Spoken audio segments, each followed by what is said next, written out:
Alors, l'insuffisance aortique, c'est la même chose que l'insuffisance mitrale. Vous savez que dans l'insuffisance mitrale, il y a du sang qui a pris la fuite du ventricule gauche vers l'oreillette gauche. Mais dans l'insuffisance aortique, c'est que les sigmoïdes aortiques ne se ferment pas bien, de telle sorte que dans le sang, quand il passe dans l'aorte pour aller dans la circulation systémique et être réparti dans tous les organes, au moment de la diastole, il va retourner le moment où les sigmoïdes aortiques sont fermés, normalement fermés. Il trouve que la sigmoïde les sigmoïdes ne sont pas bien fermés. Et il va revenir vers le ventricule gauche. Il y a une fuite du sang de l'aorte vers le ventricule gauche au moment de la diastole. C'est ça l'insuffisance aortique. L'aorte n'est pas aussi complexe que la valve mitrale. L'aorte, il y a juste l'anneau aortique, il y a l'aorte, il y a le sigmoïde. C'est pas comme la valve mitrale. Les cordages, les piliers, l'insertion des piliers sur le myocarde, non, c'est pas la même chose. C'est plus facile. C'est plus facile parce qu'on a affaire à une aorte, à des sigmoïdes et à l'anneau aortique. Donc, si jamais il y a une altération de ces sigmoïdes, que ce soit rhumatismal, que ce soit dystrophique, que ce soit une perforation suite à une endocardite, ou bien soit une dissection de l'aorte. La dissection de l'aorte, c'est quoi? C'est que quand on a un clivage entre l'intima et l'immédiat dans la paroi de l'aorte, et la paroi, elle va entraîner une désaxation de ces sigmoïdes. Les sigmoïdes ne seront pas dans le même plan, ils seront l'une superposée à l'autre, et donc elle laisse passer le sang. On peut avoir dans ces cas-là une insuffisance aortique. Et bien entendu, toutes les inflammations peuvent causer l'insuffisance aortique, c'est-à-dire ce qu'on appelle des aortites. Quand on rajoute it, ça veut dire inflammation. Toutes les inflammations de l'aorte, toutes les inflammations des sigmoïdes peuvent entraîner une insuffisance aortique. Donc, l'insuffisance aortique, ça cause c'est quoi? Soit c'est une mauvaise coaptation des sigmoïdes, soit les sigmoïdes sont malades, rétractés, c'est le cas de rhumatisme articulaire aigu ou même dans les maladies dystrophiques.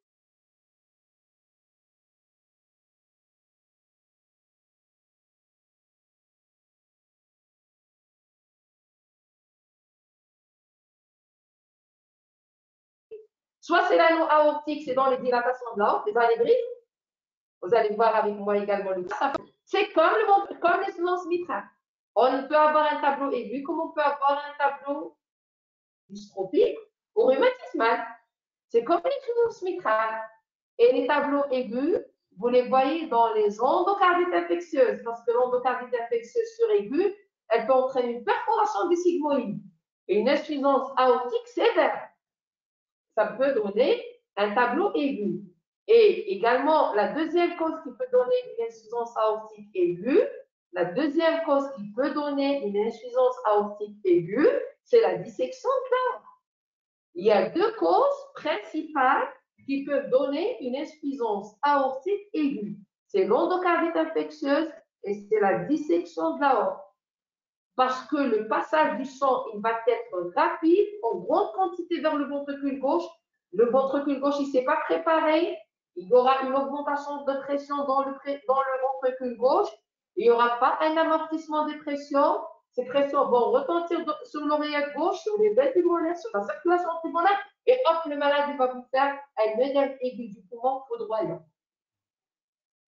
Par contre, si c'est une insuffisance aortique, dystrophique, rhumatismale, chronique, les choses vont évoluer à bas bruit. Il y a du sang qui passe de la haute vers le ventricule gauche. Le ventricule gauche, il reçoit le sang qui vient de l'oreillette gauche. C'est la source naturelle. Mais le sang qui vient de la haute, c'est un plus. Donc, le ventricule gauche, comme s'il est exposé à deux robinets. Un robinet, c'est l'oreillette gauche, et le deuxième robinet, c'est l'aorte. Donc, chaque fois que le sang va passer dans le ventricule gauche aussi bien de l'aorte que aussi bien de l'aorte que de l'oreillette gauche, il y a une surcharge volumétrique diastolique, comme le cas de l'insuffisance mitrale. C'est la même chose. L'insuffisance mitrale, la différence, je vais vous montrer la différence. C'est l'insuffisance mitrale, le ventricule gauche, il reçoit le sang qui vient de l'oreillette gauche, mais l'oreillette gauche, elle était exposée à deux robinets. L'un, c'est le ventricule gauche au moment de la systole, et l'autre, c'est les veines pulmonaires. Dans l'insuffisance aortique, le ventricule gauche lui-même est exposé à deux robinets. Un robinet qui vient de l'oreillette gauche et le deuxième robinet, c'est l'aorte. Donc, avec le temps, il va premièrement se dilater. Il va se dilater, il se dit, ah, j'ai beaucoup de sang là, je dois m'hypertrophier pour envoyer ce sang vers l'aorte. C'est vrai qu'il s'hypertrophie. C'est vrai qu'il fait beaucoup de force, il envoie le sang vers l'aorte. Mais quand même, quel que soit l'effort qu'il va faire, le sang, une fois qu'il passe dans l'aorte, il va revenir dans le ventricule gauche. C'est comme s'il n'a rien fait. Et le ventricule gauche, le pauvre, il se dilate, il s'hypertrophie, il se dilate, il s'hypertrophie, mais à chaque diastole, il a un peu plus de sang qu'il va recevoir. À chaque diastole, il y a un plus de sang. À chaque diastole, il y a une surcharge volumétrique. Et le ventricule gauche se dilate, se dilate, se dilate, jusqu'au moment où il se dit, c'est bon, je ne peux plus faire plus que ça. Et il lâche.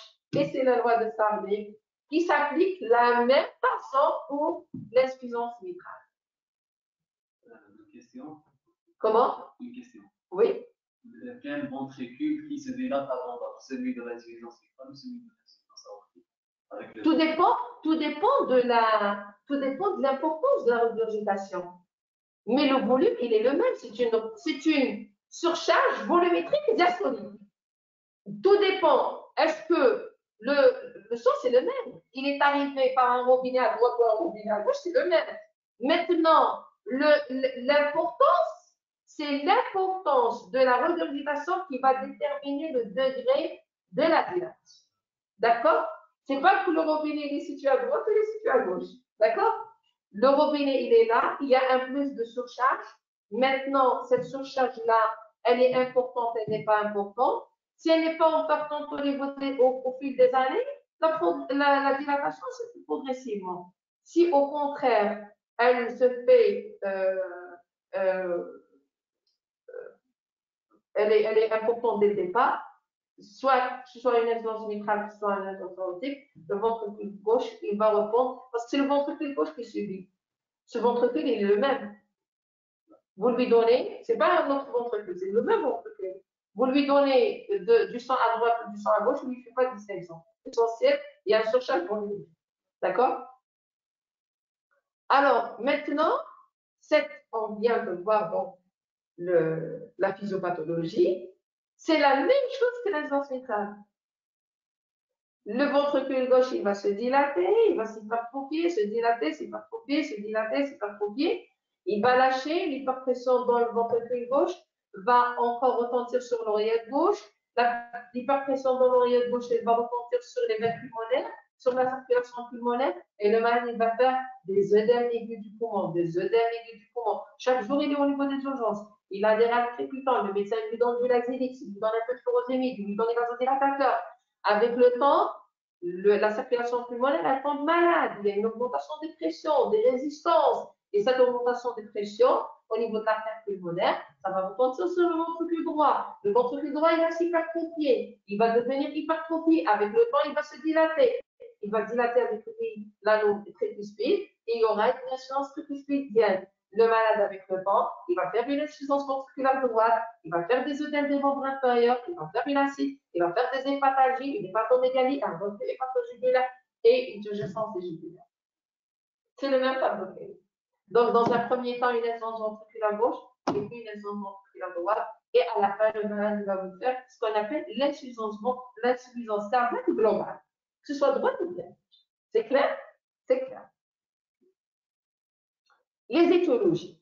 Bien entendu, comme je vous ai expliqué, les formes chroniques sont mieux tolérées, les formes aiguës ne sont pas bien tolérées, et les formes aiguës, ça se voit dans deux étiologies principales, c'est la dissection de l'aorte et l'endocardite infectieuse.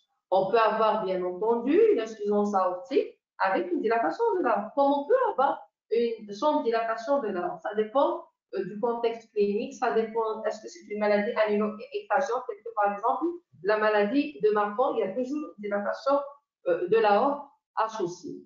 Bien entendu, donc les trois mécanismes, comme j'ai expliqué au début, pour la dissection de l'aorte, il y a une dilatation de l'anneau, parce que la dissection de l'aorte, il y a une dilatation de l'anneau. Et deuxièmement, il y a une dislocation localisée de l'anneau. Et troisièmement, c'est qu'il y a un prolapsus valvulaire. Pourquoi? Parce qu'il y a une partie qui s'est disséquée, une partie qui ne s'est pas disséquée. Là où la portion elle est disséquée, la valve tombe. Elle ne va pas rester dans le même plan que sa voisine. Et donc, ça va faire ce qu'on appelle une insuffisance aortique par prolapsus valvulaire dans la dissection de l'aorte. Et vous avez bien entendu toutes les pathologies qui peuvent donner une aortite, comme je viens de vous expliquer, une inflammation de l'aorte, ça va entraîner une aortite, une inflammation des sigmoïdes, une insuffisance aortique. La physiopathologie, c'est bon. Je viens de l'expliquer, n'est-ce pas? J'ai dit que l'insuffisance aortique chronique, ça prend du temps. Voilà, donc le VGE reçoit du sang venant des veines pulmonaires, plus le sang regurgité. D'accord?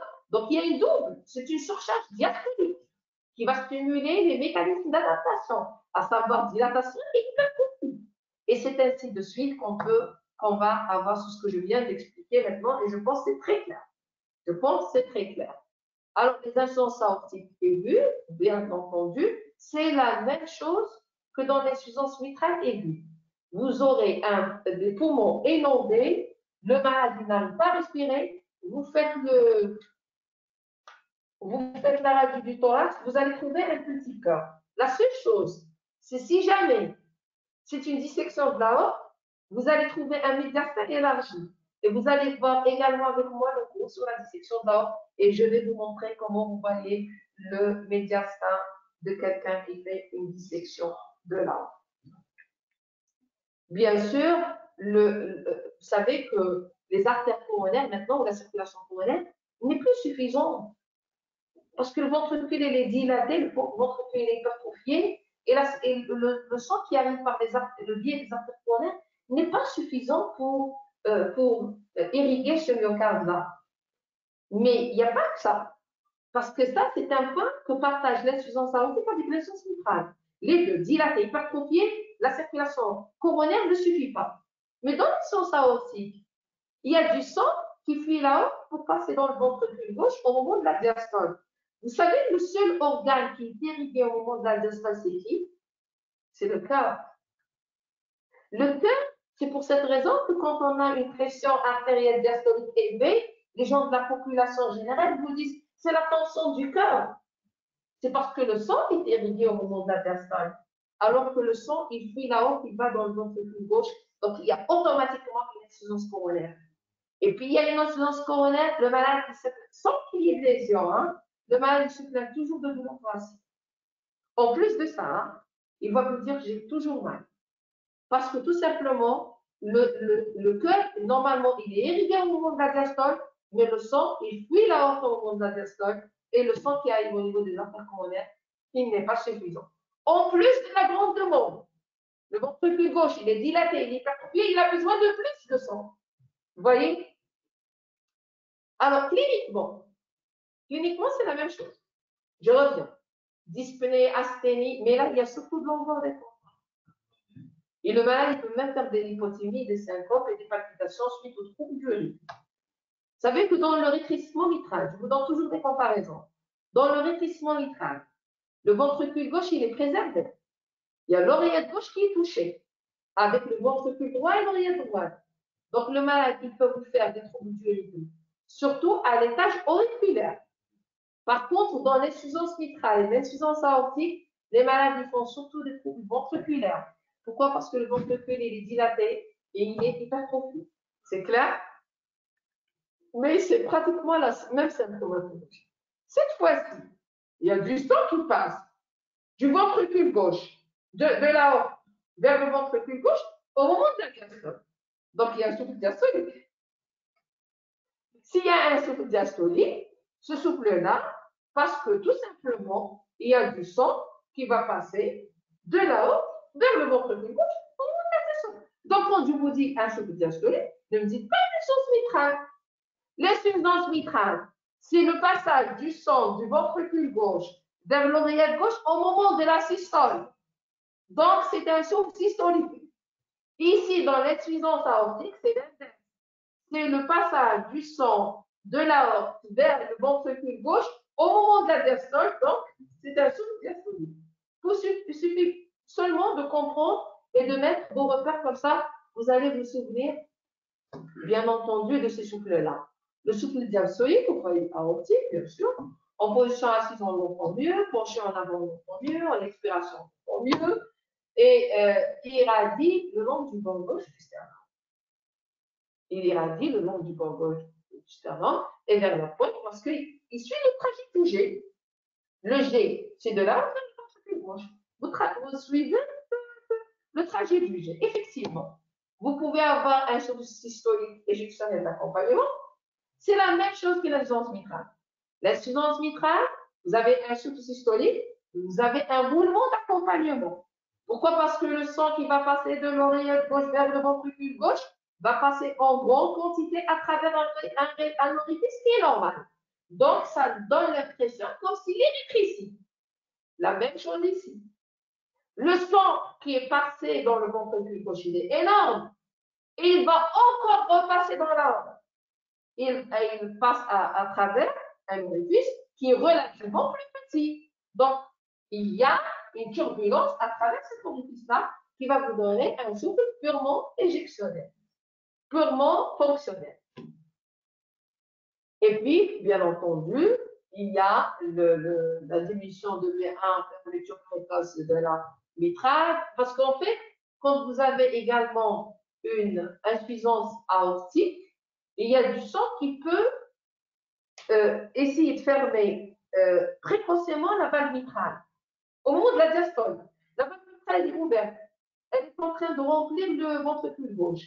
Et le sang qui vient par haut, qui bute contre la valve mitrale, il essaie de la fermer. Donc, c'est comme si vous avez un rétrécissement mitral. C'est un rétrécissement mitral provoqué par le jet de l'insuffisance aortique. Parce que l'insuffisance aortique, elle est en train de pousser la paroi de la valve mitrale et essayer de la fermer au moment de la diastole. Alors que l'autre, elle est ouverte pour remplir le ventricule gauche et c'est ce qu'on appelle donc le roulement d'Osterplay. C'est la physiologie, le fait que le sang passe de la haute vers le ventricule gauche, bute contre la valve mitrale, ferme la valve mitrale, le sang qui veut passer de l'oreillette gauche dans le ventricule gauche, c'est comme s'il est coincé par un barrage extérieur. C'est ce qu'on appelle une compression extrinsique. D'accord? Et vous avez bien entendu, dans les insuffisances aortiques rhumatismales, on a une diminution de B2 et on a surtout un bruit protodiastolique, c'est le B3 parce qu'il y a du sang qui arrive beaucoup dans le ventricule. Vous savez qu'on dit galop parce que ça a l'impression qu'on a un cheval qui galope. Si vous mettez votre stéthoscope sur le thorax du mal, vous allez entendre. C'est comme s'il y a un troisième bruit. Et ce troisième bruit, parce qu'en fait, il y a du sang qui arrive dans le ventricule gauche qui est déjà malade avec une grande quantité. Il donne des réverbérations sur ce ventricule-là. Alors, si je reviens maintenant, voici donc l'auscultation. J'entends un souffle surtout diastolique. Donc, bien entendu, j'entends le souffle, le roulement d'Osterplay qui donne l'impression qu'il y a un rétrécissement mitral, mais ce n'est pas un rétrécissement mitral. Le souffle systolique d'éjection, mais ce n'est pas le souffle systolique, c'est parce que l'orifice, il est plus petit que le sang qui veut traverser l'orifice. Voilà. Ça reste fonctionnel. Maintenant, les signes périphériques. Les signes périphériques, je vous donne un exemple très simple. Vous allez comprendre tous les signes périphériques. Les signes, c'est quoi l'insuffisance aortique? Il y a du sang qui est passé de là vers le ventricule gauche. Donc là, au moment de la diastole, elle s'est vidée, elle s'est collabée. C'est un collapsus. C'est comme une ventouse. Tout est passé dans le ventricule gauche, elle est plaquée. C'est pas possible. C'est une aorte quand même qui s'est vidée en quelque sorte. Parce que son sang, il est parti. Il y a du sang qui est parti bien sûr vers le haut, mais il y a du sang qui est revenu vers le bas, vers le ventricule gauche. Mais lors de la systole suivante, donc il y a une grande quantité de sang qui va aller vers l'aorte. Il y a une grande quantité de sang qui va aller vers l'aorte, une grande quantité de sang qui va aller vers une aorte qui s'est vidée lors de la diastole précédente. Vous savez, c'est quand vous prenez un seau qui est vide et vous ouvrez le robinet. Quand vous ouvrez le robinet dans un seau qui est vide, et il y a des gouttelettes d'eau qui vont s'éjecter. Mais le seau, au fur et à mesure qu'il se remplit, il n'y aura plus cette éjection-là. C'est clair? Ou bien vous rentrez dans une chambre qui est vide. On enlève tout ce matériel-là. Quand vous parlez, qu'est-ce que vous entendez? Vous entendez les échos. C'est la même chose. Quand le sang il passe dans la horte, il donne des échos. Et ça, c'est ce qu'on appelle l'hyperpulsatilité artérielle. Pourquoi? Il y a une grande quantité du sang qui est arrivé sur une aorte qui était vide, et puis hop, les échos commencent à être plus importants. On a une hyperpulsatilité artérielle qui se manifeste par tous les signes de Musset, le signe de peau ample bondissant, peau de boricole, le double souffle central du rosier, danse des carotides, tout ça, c'est pourquoi? Parce qu'il y a une aorte qui a vibré. Et ce sont ces vibrations-là qui donnent tout ça, c'est lié à quoi? Parce qu'au début, avant l'invention de l'échocardiographie, il y avait les auteurs, auparavant dans le XVIIIe siècle, ils commencent à inventer des signes. Chacun il dit, moi j'ai vu ça, moi j'ai trouvé ça. Monsieur Musset, il dit, j'ai trouvé le signe de Musset, c'est les paupières qui vibrent comme ça. L'autre, il a dit, moi j'ai trouvé un double souffle creurin du rosier. L'autre, il dit, moi j'ai trouvé une danse des carotides. Et ça, c'est du quoi? Ça s'explique. Même après, après l'école, on n'a plus besoin de ces signes-là, réellement. Mais un clinicien, il doit rester toujours un clinicien. Il doit chercher ces éléments. C'est parce qu'en fait, il y a une partie du sang qui tape sur une aorte qui est déjà vide. Et ça donne des échos. Et ces échos-là vont donner ce qu'on appelle l'hyperpulsatilité artérielle. Vous savez également, la pression artérielle systolique, elle va baisser. Pourquoi elle va baisser? Parce qu'il y a du sang qui va passer dans le ventricule gauche au moment de la diastole. Donc la pression diastolique, elle va chuter. Mais au moment de la systole, il y a une grande quantité de sang qui va aller dans la haute. Donc la pression systolique, elle est élevée. Et donc, il y a un élargissement de la différentielle. C'est clair? Le sang, quand il passe dans la haute, il va vider la haute, la pression artérielle diastolique, elle va baisser. Et le sang qui, en grande quantité, il va passer dans la haute, il va augmenter la pression systolique. La pression systolique, elle augmente, la diastolique, elle va baisser. Il y a un élargissement de la différentielle. Très simple. D'accord? Tout ça, c'est lié en fait à cette, cette physiologie de l'insuffisance aortique. C'est très clair. L'insuffisance aortique aiguë, choc de pointe normal, différentielle peu élargie ou normale, signe périphérique moins net, et souffle diastolique bref avec un V3 parce qu'en fait, cette fois-ci, il y a une grande quantité qui arrive alors que le ventricule gauche ne s'est pas préparé à amortir. Il n'amortit pas. C'est pas comme un ventricule qui est dilaté, il amortit. Là, il n'y a aucun amortissement. D'accord? Les examens complémentaires, c'est la même chose. Si c'est une hypertrophie ventriculaire gauche, c'est comme les os mitrales. Le réticule sinusal, dans un premier temps, c'est un réticule sinusal, mais tardivement, il y a la fibrillation auriculaire. Il y a des troubles du rythme à l'étage ventriculaire. Mais le plus important ici, il y a une chose qui fait la différence entre les deux, c'est que le fait que le sang il passe de là vers le ventricule gauche, il peut buter contre le septum. Il va altérer le septum. Qu'est-ce qui se trouve dans le septum? Il se trouve le faisceau de His, Et elle se trouve la branche gauche. Le fait que le sang sort de l'aorte en grande quantité et va buter contre le septum, il peut provoquer un bloc auriculo-ventriculaire, il peut toucher aux voies de conduction, il peut donner un bloc auriculo-ventriculaire du premier degré, comme il peut donner un bloc de branche gauche parce qu'il a altéré la branche gauche. C'est clair? Voilà. Donc le sang, quand le sang il sort de l'aorte, il bute contre deux, pardon. Il bute contre le septum, il peut donner des... Non, mais c'est qui? C'est qui? Qui, professeur de la thèse, s'il vous plaît? Donc, le malin, le sang, il va buter contre le septum, il va buter contre la valve mitrale. La valve mitrale, il essaie de la fermer. Et le septum, il va le léser. D'accord? Il ne peut pas fermer le septum, il va léser le septum. OK? Et donc, vous avez des troubles conductifs. La radiographie du thorax, vous avez donc la même chose. Vous avez une dilatation du ventricule gauche. Vous avez un arc supérieur droit qui est convexe, témoignant de la dilatation quand il y a une arc qui est dilatée. Et vous avez les classifications des sigmoïdes. Sur le plan pulmonaire, vous avez surtout une redistribution, donc la circulation vers les sommets. Vous pouvez avoir des plages blanches de l'œdème du poumon, vous pouvez avoir un épanchement pleural. L'échocardiographie Doppler, c'est la même chose.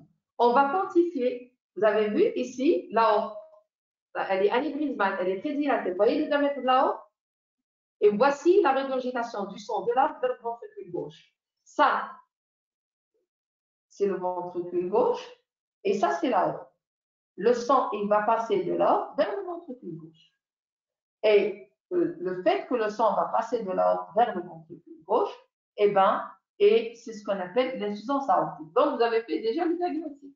Vous pouvez étudier les sigmoïdes aortiques, vous pouvez étudier la fraction d'éjection du ventricule gauche, vous pouvez étudier la taille de l'aorte, vous pouvez étudier la taille de l'oreillette gauche, vous pouvez étudier l'origine, la dilatation de l'anneau aortique, et surtout, quantifier cette insuffisance aortique et mesurer les pressions artérielles pulmonaires. Donc, avec l'écho, on fait beaucoup de choses. Hein?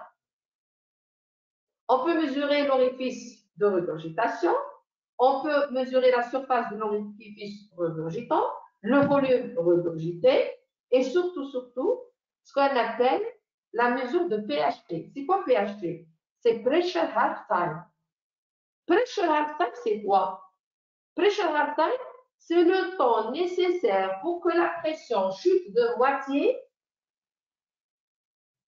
entre l'aorte et le ventricule gauche. Quand le sang il passe de l'aorte vers le ventricule gauche, il y a une chute de pression.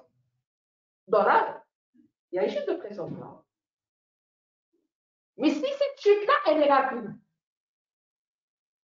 ça veut dire que le sang qui est passé est très important. C'est vrai? Donc, chaque fois que la pression, que pressure half time, le temps nécessaire pour que la pression chute de moitié est bas, l'insuffisance aortique est importante. Et si elle est inférieure à 350, déjà, on parle d'une insuffisance aortique qui est importante. D'ailleurs, les critères de sévérité, vous avez des critères de sévérité, c'est quand le PHT est inférieur à 200 millisecondes, il faut opérer quel que soit. Et la même chose pour l'insuffisance aortique, l'insuffisance mitrale. Si le volume regurgité est supérieur à 40 mm carrés, ou le volume regurgité supérieur à 60 mm par battement, vous voyez que c'est la même chose. Vous voyez que tout dépend du volume. D'accord? Donc, tout dépend du volume. Si vous avez un volume important, eh ben, il faut faire ce qu'on appelle une intervention chirurgicale. Donc, le traitement, c'est quoi? Traitement de l'urgence cardiaque, traitement de l'endocardite infectieuse, traitement de la prévention des accidents thromboemboliques, et bien entendu, si on arrive au traitement chirurgical, il faut faire un remplacement valvulaire aortique mécanique ou bien biologique. Voilà donc les quelles sont les indications, bien entendu. Un malade qui est symptomatique, il faut l'opérer. On est certain qu'il est. D'accord? Maintenant, reste certains paramètres. Par exemple, si le diamètre télédiastolique est supérieur à 70 mm, ou bien télésystolique supérieur à 50 mm, là, il faut opérer le malade. Maintenant, il ne faut pas attendre. Maintenant, si vous voyez que ce n'est pas qu'il est asymptomatique et qu'on n'a pas vraiment les mêmes critères, on peut faire une surveillance échographique chez le malade de façon annuelle à ce qu'il soit bien suivi et on choisit le moment propice pour l'intervention chirurgicale. Mais devant une insuffisance aortique aiguë, indication formelle et urgente pour faire le remplacement immédiat de l'orifice aortique.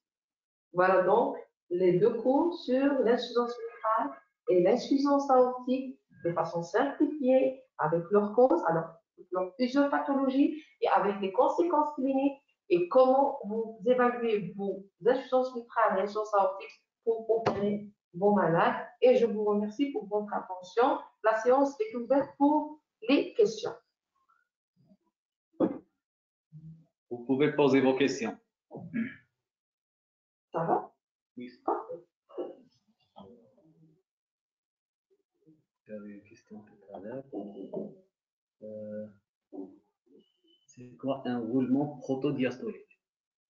Un roulement, c'est quand vous dites un roulement, parce que c'est la même chose que le souffle. Le souffle, vous avez vu ça quand vous avez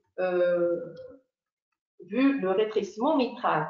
Mais dans le rétrécissement mitral, au lieu de dire un souffle, on dit un roulement. Vous savez, généralement, le souffle, on l'utilise généralement, on utilise le souffle pour tout ce qui est doux. Mais quand il y a quelque chose, un roulement, comme quelque chose, on utilise le terme roulement. C'est la même chose. Souffle, le roulement, c'est la même chose. D'accord? Souffle diastolique, protodiastolique, télésystolique, c'est la même chose. Roulement, c'est par rapport au timbre. D'accord? Alors, le souffle, c'est plus doux. Voilà. Est-ce qu'il y a d'autres questions?